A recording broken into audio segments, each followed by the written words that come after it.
To shill or not to shill, that is the question. Whether 'tis nobler in the mind to suffer through outrageously long pre-roll ads, or to take a moment to plug our sponsors. Now you can upgrade your shower game with Dr. Squatch Natural Soap. And by opposing creativity and passion, to die, to sleep, no more.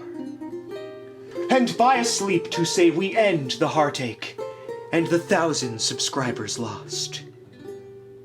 But enough of this shit. I don't want to get a copyright strike from fucking Shakespeare's Ghost. What is with the pie? Pizza, pizza, pie! So, why does YouTube suck? Well, for starters, it's drowning in advertisements. There's ads on the homepage, before, during, and after videos, in the recommended tab, and everywhere you look, this fucking guy exists. I'm so tired of this fucking guy and his dumb face. Shut up about soap, you fucking asshole. Go suck the vinegar off the Sasquatch's ball bag. You cannot escape these ads. They're unskippable, doubled up, and sometimes they're absurdly long. But I digress. These ads aren't the reason I decided to talk about YouTube today. The real reason I finally decided to talk about why YouTube sucks is because after posting my latest review, both of my roommates were unsubscribed from my YouTube channel, and one of them has been unsubscribed multiple times prior to this. Hooray, YouTube! I am so tired of YouTube doing this and acting like they're not doing this. They're doing this, and I'm tired of them claiming that the reason they're doing this is because their algorithm is just cleaning and maintaining your subscriber base by making sure inactive accounts don't bloat your numbers. Hey, Sruzen! My roommates use their YouTube accounts almost daily. They're both active viewers who watch and comment on my videos, and yet they were both fucking unsubscribed. I myself have been unsubscribed from small channels that I follow. In fact, if I remember correctly, I've been unsubscribed from Vlardau twice. But I digress. Let's get to the nitty-gritty, okay? I know that simply telling you these things are happening is anecdotal evidence at best. It proves nothing, and I feel like YouTube thrives on that. I can't prove that I was unsubscribed from Vlardau, just like my roommates can't prove that they themselves didn't simply unsubscribe from my channel. Just like the hundreds of other people complaining about this can't prove their claims. After all, why would YouTube want to unsubscribe active users? What kind of conspiracy theory is this? It makes no sense. Or does it? Look, at this point, we all know that YouTube has been unsubscribing people without their consent. We just haven't gotten an answer as to why, or at least not a coherent one. But I have a sneaking suspicion that the answer involves YouTube finding creative ways to utilize increasingly shitty algorithms. Speaking of shitty algorithms, did you know that YouTube automatically marks and blocks comments if it thinks they're spam, and that I have to manually approve them on every upload, and that the latest comment it marked as spam was from one of my patrons? Yeah, what a wonderful fucking platform. I'm so proud to be a part of this dumpster fire. Seriously, by what metric did YouTube determine this comment was spam? I would like to know. Hey, Susan, you ass waffle, you want to explain this one to me? I'm confused. It's probably because I don't have YouTube Premium. If only I was a member, but I just keep skipping out. I love that, by the way, skip trial. Yeah, because you're not declining an obnoxious ad, guys. You're skipping over an opportunity, a blessing, if you will, bestowed upon you by the generous folks at YouTube. How kind they are to offer to get rid of the obnoxious ads they shove down your throat for only $12 a month. I mean, they need that $12, kids. YouTube's gotta eat too, you know? I mean, I'm sure Susan needs to buy her condensed bug pellets or whatever lizards eat. They deserve that money. They work hard for it. It's not like they already make a disgusting amount of money from ad revenue, and it's not like they're out here stealing scraps of revenue from small creators through overly sensitive and downright false copyright claims. That would be something that a shitty evil corporation would do, and YouTube isn't a shitty evil corporation, right? Wrong! This type of shit is rampant on YouTube right now, and if you don't know how it works, allow me to explain. Imagine this cute little green fella is a monetized commentary video. He's just chilling in his natural habitat when along comes a copyright claim. Now he looks sad. But here's the kicker. This little trailer breakdown is still monetized. He's still generating a small amount of ad revenue, but that revenue has now been redirected from the YouTuber who created the commentary video to the corporation that owns the movie trailer the YouTuber was commenting on. And this is exactly the type of vampiric behavior that fair use is supposed to protect small creators from. But YouTube continues to play dumb on the subject of fair use. They act like they don't understand it, which is just ridiculous at this point considering the sheer amount of videos that people have posted posted about this subject. Susan, do you even go on your own website? Maybe you should watch some of these YouTube videos and educate yourself on the subject of fair use. Not that we should have to explain fair use to a massive corporation like YouTube, but just to be safe. Let me try and explain this like I would to a third grader. Susan, my commentary video is protected by fair use because it isn't just a video of a movie trailer. It's a video of me shitting on that movie trailer. People are there to watch me shit, Susan. Maybe that's why I got the copyright claim in the first place. Yeah, I bet Universal Studios was just like, oh look, it's shit. It's a big pile of smelly shit. This looks familiar. This must belong to us. Look, my point is that these copyright claims are being weaponized and used to harvest the meager pennies that small content creators earn. And you might think that's counterproductive and pointless, but when you start adding up the extremely large number of small creators who have had these false claims used against them, those pennies become dollars. And those dollars are easy to earn because small YouTubers have absolutely nothing to bargain with when YouTube does this to them. It's practically impossible to get a helpful response from YouTube in regards to fair use unless you're really lucky or a big YouTuber. Way back in 2013 is when these things first started happening to MrBaffaCake, when Gene and Eddie Honey Leeches of Eyes, an original animation, was denied monetization because YouTube claimed that the work potentially belonged to a third party. And so MrBaffaCake jumped through a million hoops to prove that everything in that video was 100% his original work. The amount of information YouTube requested was insane, but they were provided with all of it and they still denied the appeal. And although the YouTube inbox might have gone the way of the dodo, the evidence is still there. The video still reads as ineligible, as do the 3 other completely original animations that suffered the same fate. YouTube denied MrBaffaCake's appeal on every single one of those videos, and if you're wondering why he never spoke up about it, it's because he never thought he'd be fucking heard. During this time, he was struggling with things in his personal life. He didn't have time to play games with YouTube, and he didn't want to talk about these things on his channel. He just wanted to make fun videos.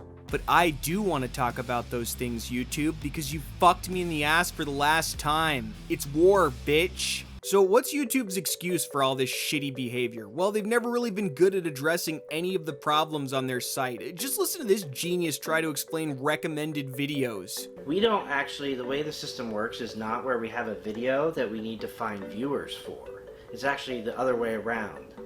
The system gets triggered whenever a viewer shows up needing some recommendations to look at, and so we look at what we understand about that viewer and try to find the best videos for that viewer. So we try to find videos for viewers, not viewers for videos. Right. Even you look confused by the words that just came out of your mouth. So you're telling me that it's not YouTube's responsibility to accurately recommend videos to viewers, that it's the viewer's responsibility to have videos accurately recommended to them? Hey, can you get some ranch on that word salad? Look, just say what you're trying to say, that it's the user's fault they're being recommended things like this. Oh shit. Oh damn. Well, YouTube did get it right that time, but seriously, what are you trying to say? That the videos being recommended to users are shit because the users themselves are shit? Well, you might be onto something, but I think that's called victim blaming. But maybe I'm the one victim blaming YouTube. After all, their suggestion for improved reach through recommendations is for content creators to focus on relatability and consistency. And those are the 2 things I'm the worst at. Oh no! Well, that really sucks because I'm reliant on my content being recommended. I mean, outside of recommendations, it's nearly impossible to find my stuff unless you narrow your search down to Baffa's name or my name. What the fuck? Oh no, they found me! This conspiracy goes deeper than I thought. Seriously though, why is this popping up on your website, YouTube? Why is it that when I search my name, I get ads with links to shady people finder websites? Why are you prioritizing ads in your video searches that link to external sites that would only be beneficial to stalkers or the IRS? Just fucking look at this. If this image doesn't illustrate just how far YouTube will go to prioritize ads over content, then I don't know what will. And I know you're saying, all right, we get it. The bottom line is money and algorithms prioritize advertisements. What does this have to do with YouTube deleting active subscribers from channels? And the answer is everything. YouTube doesn't want its users' vision spread across many small channels. It wants its users to be focused on a narrower group of larger monetized channels. And that's why, regardless of whether this is intentional or a glitch, YouTube YouTube will not address it with any real vigor because it works in their favor. YouTube knows that trying to find a small channel you've been unsubscribed to would be like trying to find a needle in a haystack, and viewers have now become reliant on content being recommended to them rather than finding it themselves. That's why unsubscribing active users from small channels is an effective refocusing tactic. It may not be beneficial to content creators, and it may not be beneficial to viewers, but in the end, it is beneficial. It's beneficial to the bloated corporations that have infected this website. Corporations whose influence has led to algorithms being designed to prioritize narrowing the vision of viewers. Look again at the recommended videos here. Boxing grades in and out of their primes comparison. Cool, I don't fucking watch boxing videos. Skin a watermelon party trick. What am I, Buffalo Bill? Oh look, it's that basketball video I've been recommended 1,000 times. Man, YouTube is really dedicated to promoting thumbnails of some guy about to throw some shit off of something. And Jesus Christ, are these video titles or fucking haikus? Dropping giant TV from 120 feet height. Giant TV versus 120 feet height water tank. Oh god, who will win? Experiment King. Yeah, this guy definitely looks like the king of experiments throwing a fucking 30-year-old box television off a water tower. I do respect his taste in shirts though. 23 minutes in hell. Oh, I don't need to watch a video on that, YouTube. I experience that every time I browse your fucking website. By the way, all of this low effort garbage is being recommended in the sidebar of a feature-length improvised film about silly hats. You know, I've been hearing people talk about how much they miss the low budget fun stuff on this site, but it never left. It's right here. You just can't find it because the title isn't a paragraph long and there aren't enough red circles in the fucking thumbnail. This is why so many YouTubers are suffering burnout, because they're playing the algorithm game, because there's financial incentive and people are going to want to do what gets them paid, and what gets them paid is getting impressions, and what gets them impressions is relatable content that holds eyes for longer than 10 minutes. YouTubers are being rewarded for creating content that is directly beneficial to corporations. Because if you don't fall into YouTube's cookie cutter guidelines, they're more likely to bury you. And you might think that's hyperbolic, but it's not. Just look at what happened to Bart Baker, the biggest parody channel on YouTube, eviscerated by algorithms. My subscribers are not seeing my uploads. I'm getting tweets from people asking where I've been, why I've stopped uploading. I haven't. I have not stopped uploading. I was able to keep putting out parodies, but I just haven't made a profit on any of them. Unfortunately, after I posted that video, things got worse. I found out I was removed from YouTube's preferred program. Now, we all know Logan Paul's channel was removed from preferred for, well, you guys know why. My channel was removed from preferred because, honestly, I don't know. YouTube never told me why.